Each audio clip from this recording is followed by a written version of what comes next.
there.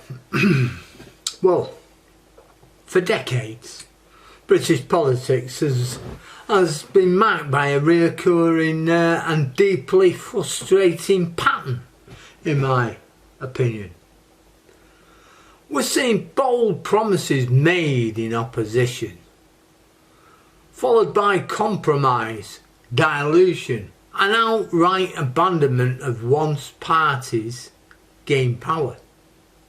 This cycle has created a profound, should we say, trust deficit between politicians and ordinary citizens, particularly when it comes to issues of national identity, immigration and cultural pride. Over time, this vacuum of leadership and credibility has now led to grassroots movements to emerge. Citizens asserting themselves visibly through the Union Jack, the St George's Cross and other symbolic acts of patriotism, expressions on lampposts, zebra crossings and roundabouts.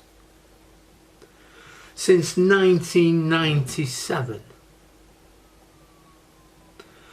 every major UK party has demonstrated this pattern of rhetoric in the opposition versus reality in government.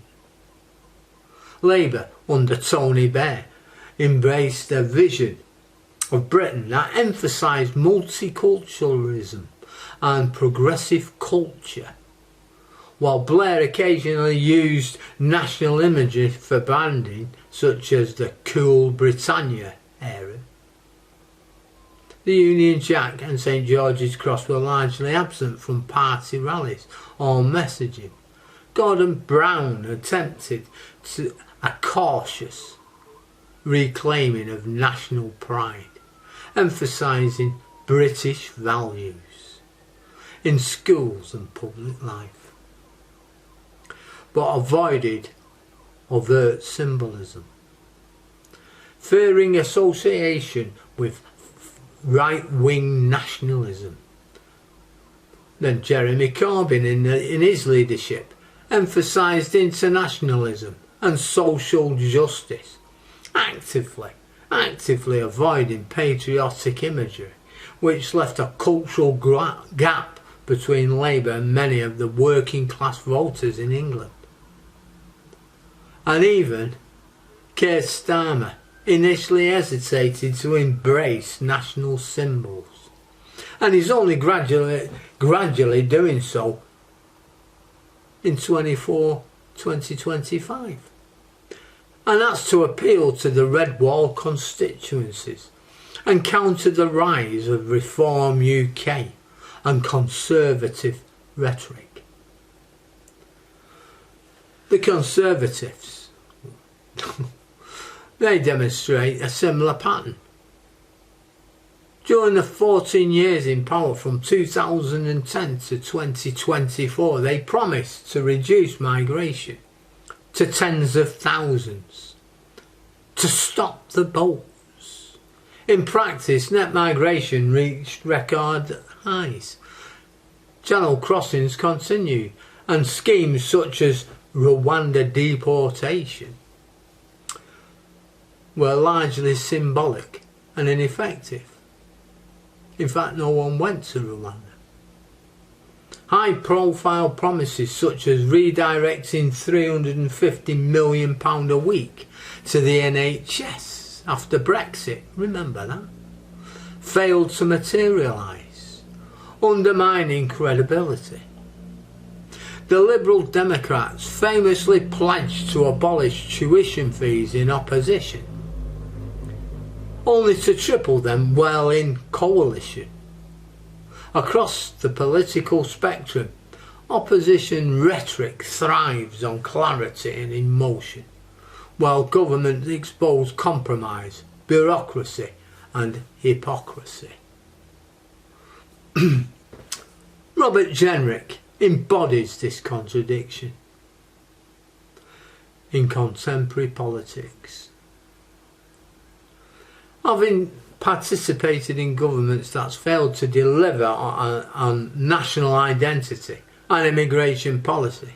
He now criticises councils for removing flags, presenting himself as a defender of patriotism. Now Labour too has joined the flag waving, despite a long history of discomfort with the overt national symbolism. Both parties' actions are now appearing opportunities, performative and disconnected from the authentic patriotism demonstrated by ordinary citizens. Now, against decades of political mismanagement, ordinary Britons have increasingly taken matters into their own hands. Communities in the UK are flying Union Jacks and St George's crosses, painting crossings and on roundabouts and displaying national symbols in public spaces.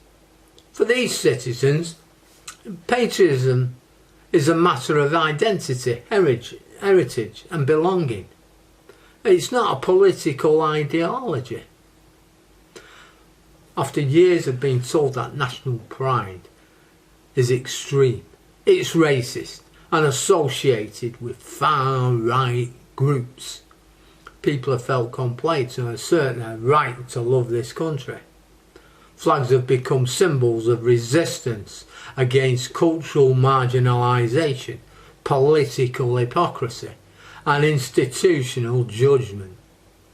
While councils cite safety and legality, the critics warn of associations with extremist movements.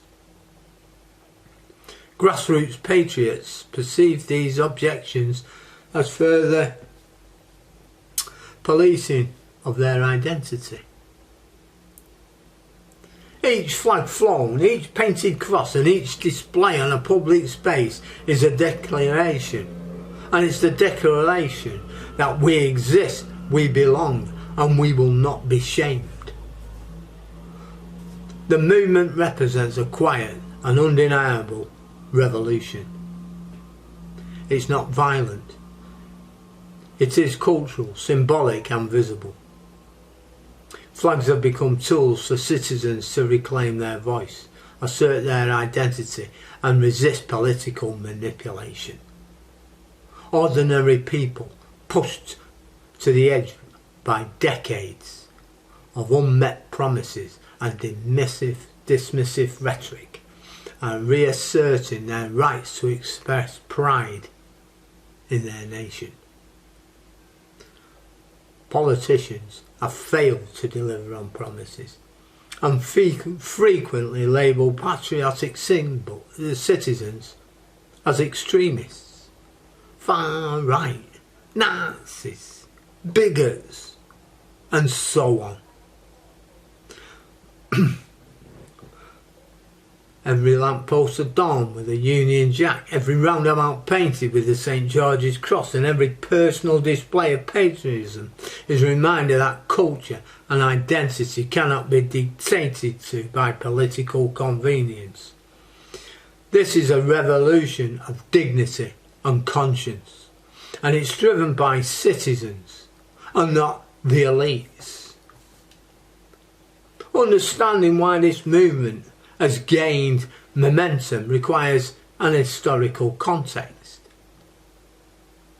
And for years, citizens witnessed political parties using symbols of patriotism as campaign props, yet failing to translate these into meaningful policies or recognition of national pride. Blair's cautious nationalism, Corbyn's internationalist focus, the conservative failures on immigration created a perception that politicians were either unwilling or incapable of standing for the ordinary British identity. The combination of failed promises, cultural policy and partisan grandstanding has fueled the grassroots need to reclaim symbols of pride. The hypocrisy of British politicians evident across decades, and parties have created a vacuum of trust. Ordinary citizens, disillusioned by broken promises and performative patriotism, have responded with visible, symbolic and undeniable acts of national pride. Flags, once marginalised or dismissed, have become tools of resistance, identity and reclamation. This quiet revolution is not violent, but profoundly significant. It demonstrates that decent people will assert their voice and values, even when political elites fail them. Britain is rising, and the Union Jack and St George's Cross are its banner. A vivid, unstoppable declaration of that national pride belongs to the people, and not to the politicians. In the meantime, take care. Bye now. Bye bye.